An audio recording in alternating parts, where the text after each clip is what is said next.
Welcome back. I'm Phoenix 99 and you are on my exclusive playlist The 1000 Question Challenge of CP. यार आज के इस video में हम जिस क्वेश्चन करने वाले हैं वो है जेफ एंड डिजिट्स. ओके यार, ये कोड फोर्स का क्वेश्चन है और इसका लिंक तुम्हें डिस्क्रिप्शन बॉक्स में मिल जाएगा. क्वेश्चन क्या कह रहा है कि जेफ के पास कार्ड्स हैं. ठीक है, अब उन कार्ड्स में 0 और 5 डिजिट्स हैं. ठीक है, कार्ड्स हैं और कार्ड्स में जो डिजिट्स है या तो 0 है या तो 5 है. अब जेफ को इन कार्ड्स की हेल्प से एक ऐसी डिजिट बनानी है जो कि 90 से डिविजिबल हो. Again what I am saying कि जेफ को इन कार्ड्स से वो मैक्सिमम डिजिट्स बनानी है जो 90 से डिविजिबल हो. जैसे कि पहले जो जेफ के पास 4 कार्ड्स थे जिसमें फर्स्ट में 5 था, सेकंड में 0, थर्ड में 5 एंड फोर्थ में 0. इससे ऐसा कोई भी नंबर बनाना पॉसिबल नहीं है जो 90 से डिविजिबल हो. अगले केस में जेफ के पास 11 कार्ड्स थे जिसमें जो 10 कार्ड्स थे वो तो 5 थे और 1 मतलब एक कार्ड जो था बचा हुआ वो आपका 0 था. तो जेफ ने क्या किया, अब अगर उसने एक 5 को एक्सक्लूड कर दिया, मतलब एक 5 को हटा दिया. अब क्या हुआ, 9 5 और एक 0 की हेल्प से उसने वो मैक्सिमम डिजिट बनाई जो कि 90 से डिविजिबल हो. ओके सो यार ये क्वेश्चन कैसे हो सकता है, तो एक बार इसका देख लेते हैं कि क्वेश्चन में लॉजिक लगेगा क्या. ओके पहले लॉजिक देख लेते हैं एक बार. तो यहाँ देखो, तो यार हमने ना फिफ्थ सिक्स में ट्रिक पढ़ी थी कि कोई भी नंबर 9 से डिविजिबल कब होगा. नंबर इज डिविजिबल बाय 9 जब कब होगा 9 से डिविजिबल जब 9 क्या क्या लिखा है मैंने, sorry, number is divisible by 9 only when sum of all of its digit is divisible by 9. तो मतलब क्या है कि एक नंबर 9 से तभी डिविजिबल होता है जब उसकी सारे डिजिट का जो सम होगा ना वो 9 से डिविजिबल हो. फॉर एग्जांपल यहाँ पे मैं लेता हूँ 5 5 और 5. तो यहाँ पे कितने 5 है, 3 5 है, 3 5 है. अगर इन तीनों का सम 9 से डिविजिबल है तो ये पूरा नंबर भी 9 से डिविजिबल होगा. बट यहाँ तुम देख सकते हो कि इनका सम कितना, इनका सम है तुम्हारा 15 and 15 is not divisible by 5. 15 is not divisible by 5. तो क्या करना पड़ेगा, तो ये समझ में आ रहा है क्या है. बट वही पे अगर मैं यहाँ पे 9 टाइम्स 5 ले लूं, 1 2 3 4 5 6 7 8 9, ये देखो 9 टाइम्स 5 है, मतलब अगर इनका सम करोगे तो 45 आएगा. ठीक है, 9 5 45. और ये क्या है 9 टाइम्स 5, इसका मतलब क्या है, ये 9 से डिविजिबल है. ओके, कोई नंबर आपका 10 से डिविजिबल कब होता है, जब उसके लास्ट में क्या होगा, लास्ट डिजिट कंटेन 0. क्या कह रहे हैं कि अगर किसी नंबर की लास्ट डिजिट 0 है तो वो क्या होगा, वो डिविजिबल बाय 10 भी हो जाएगा. तो एक नंबर 5 से तब डिविजिबल होगा जब उसके सारे डिजिट्स का सम 9 से डिविजिबल हो. एक नंबर तब 9 से डिविजिबल होगा जब उसके सारे डिजिट का सम 9 से डिविजिबल हो. अगेन 10 से कब डिवाइड होगा, जब उसके लास्ट डिजिट 0 हो. तो इसका मतलब क्या है, इस क्वेश्चन में क्या करना है कि कोई मैक्सिमम नंबर फाइंड आउट करना है, मैक्सिमम नंबर फाइंड आउट करना है which is divisible by 9.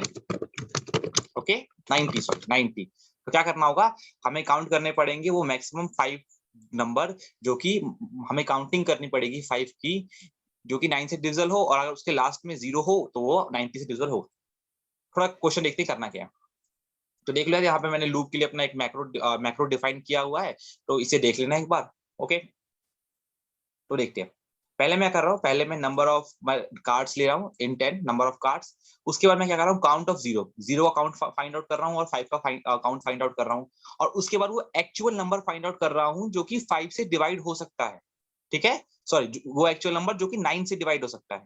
ठीक है, लूप चलाया मैंने 0 से लेकर n तक. n आपका नंबर ऑफ कार्ड था. अब इसने वो सीन क्या a कर रहा है. अगर a मेरा 5 के बराबर है तो 5 की काउंटिंग बढ़ा दो, और अगर अगर वरना 5 नहीं होगा तो 0 होगा, तो 0 की काउंटिंग बढ़ा देना। तो इस केस में मान लेते हैं कि हमारे पास 5 की जो काउंटिंग है, मतलब 5 कार्ड्स कितने 9 है, ठीक है, और जो 0 कार्ड्स हैं वो है तुम्हारे पास 2, ठीक है। अब क्या कर रहा है कि अगर अगर counting into 5 divide by divisible है 9 से, तो एक्चुअल में किसकी वैल्यू आ जाए, एक्चुअल में आ जाए काउंट 5 की वैल्यू। इसका मतलब क्या है, इसका मतलब ये है कि मान लो कि पहले पहले का अगर जब उसने देखा कि अभी तक, मतलब मान लो कि लूप 2 बार चला, लूप कितनी बार चला, 2 बार चला, तो अभी तक इसने देखा कि यार अभी 2 बार लूप चला है, मतलब 2 ही कार्ड इसने लिए हैं और दोनों 5 थे, तो चेक करेगा 5 इंटू 2, दो 5 में तो कितना होगा इनका सम होगा 10। क्या 10 डिविजिबल बाय है 9 से, तो 10 नहीं है डिविजिबल बाय 9 से, तो इसका मतलब एक्चुअल में अभी भी 0 है। फिर 5 की वैल्यू 3 होगी, 3 इंटू 9, 3 इंटू 5 करेगा 15, मतलब बेसिकली ये क्या कर रहा है ना, ये 5 का सम काउंट कर रहा है, 5 का सम काउंट कर रहा है, ठीक है।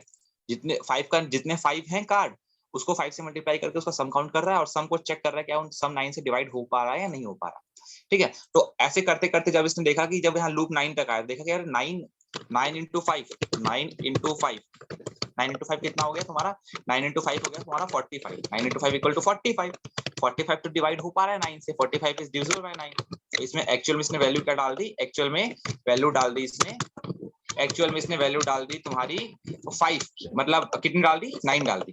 देख क्या कह रहा हूं मैं, जब काउंट की वैल्यू 9 हुई, मतलब 9 कार्ड्स हैं 5 वाले, उसको डिवाइड उसका सम इसने कैलकुलेट किया इस लाइन में, फिर चेक किया कि वो डिविजिबल बाय 9 से है, तो हाँ डिविजिबल है 9 से, और उसने एक्चुअल में क्या कर दिया 5 की वैल्यू डाली, ठीक है, काउंट 5 की वैल्यू डाली, ठीक है, जितनी काउंटिंग है 5 की। उसके बाद क्या करना है, अब तुम्हारा, हाँ अब क्या करेगा ये कि चेक करेगा कि अगर जो एक्चुअल है, मतलब एक्चुअल में क्या वैल्यू है काउंट 5 की, जो कि डिवाइड हो सकते हैं 9 से, ठीक है।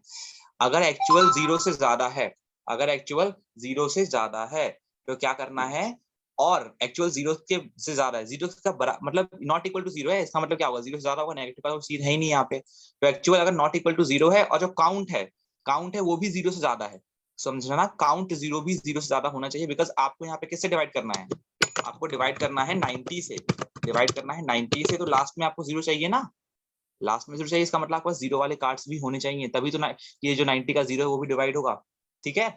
तो यहाँ पे वही कर रहा है कि अगर एक्चुअल आपके ज्यादा है 0 से, तो क्या करना है, काउंट कर दो एक्चुअल तक, जितने भी 5 है उतने आप प्रिंट कर दो, और जितने भी 0 है उतने प्रिंट कर दो। अगला केस ये हो सकता है कि यार जो एक्चुअल है वो अभी भी 0 रहा हो, मतलब ऐसी 5 की कोई काउंटिंग ना मिली हो, ऐसी 5 की कोई काउंटिंग ना मिली हो जो 9 से डिवाइड हो पाए, ठीक है। तो क्या करेगा इस केस में ये, और आपका जो 0 है, लेट इट बी, क्या कह रहा हूँ कि मान लो इसमें 5 तुम्हारे 8 टाइम्स थे, 5 कितने थे, 5 इज 8 टाइम्स, ठीक है, 5 8 बार है, तो अगर 5 8 बार है तो देखो यार तुम्हारा क्या 8 इंटू 5 40 हो गया, 40 9 से डिविजिबल नहीं है, इसका मतलब क्या है, एक्चुअल में कोई वैल्यू आएगी ही नहीं 5 की, एक्चुअल में कोई वैल्यू नहीं आएगी 5 की, क्योंकि ना 2 3 4 5 तुम देख लें किसी से भी डिवाइड नहीं होगा, 9 से वो डिवाइड नहीं होगा, ठीक है। तो इस केस में क्या करेगा, इस केस में ये प्रिंट कर देगा 0 तभी प्रिंट कर सकता है ना जब 0 नाम का कोई कार्ड भी हो, ठीक है, तो वहां पे 0 प्रिंट कर देगा, इसलिए काउंट ऑफ 0 से ज्यादा होना चाहिए। और मान लो सिर्फ 5 ही है, ऐसे भी देख सकते हैं कि मान लो सिर्फ 5 ही है, 5 ही है और कोई 0 है ही नहीं, नो जीरो, कोई 0 कार्ड नहीं है, तो उस केस में ये -1 प्रिंट कर देगा। आई होप सो यार तुम्हें ये क्वेश्चन समझ में आया होगा। अगर पर्टिकुलर क्वेश्चन में कोई डाउट है तो कमेंट बॉक्स में मुझे बता देना, या फिर अगर तुम्हारा खुद का कोई क्वेश्चन है तो प्लीज उसे कमेंट बॉक्स में उसका लिंक डाल देना, मैं क्वेश्चन सॉल्व करके तुम्हें विद इन 1 डे दे दूंगा, या फिर अगर कुछ टाइम लगा तो मैं बता दूंगा कमेंट बॉक्स में कब तक मैं तुम्हें सॉल्व करके दे दूँ, ठीक है। Thank you.